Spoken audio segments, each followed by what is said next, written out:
நமது hero humming பறவை ஒரு பெரிய பயணம் சென்று கொண்டு இருந்தது. சின்ன சிறகு சத்தத்தோட மிக அழகாக பறந்து சென்றது. அப்போது கீழே ஒரு தண்ணீர் ஓடையிலிருந்து ஒரு சின்ன சத்தம் கேட்டது. ஹெல்ப், ஹெல்ப் என்று ஒரு குட்டி எறும்பு தண்ணீர்ல தத்தளித்துக் கொண்டே இருந்தது.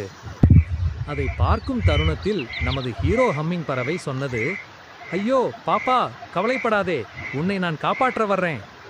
உடனே சிறிய சிறகுகளால் வேகமாக கீழே இறங்கியது. காற்றை தள்ளி ஒரு பச்சை பசுமையான இலை எடுத்து வந்தது.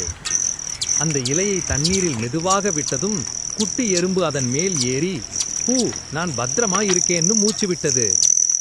எறும்பு நன்றியோட சொன்னது, ஹீரோ ஹம்மிங் பறவையே, நீ இல்லைனா நான் இன்று என்ன ஆகியிருப்பேன். நமது ஹீரோ சொன்னது, உதவிக்கு சூப்பர் ஹீரோ வேணாம், பெரிய மனசு இருந்தாலே போதும். இன்றைய குட்டி பாடம், யார் கஷ்டப்படுறாங்களோ உடனே உதவி செய்யணும்.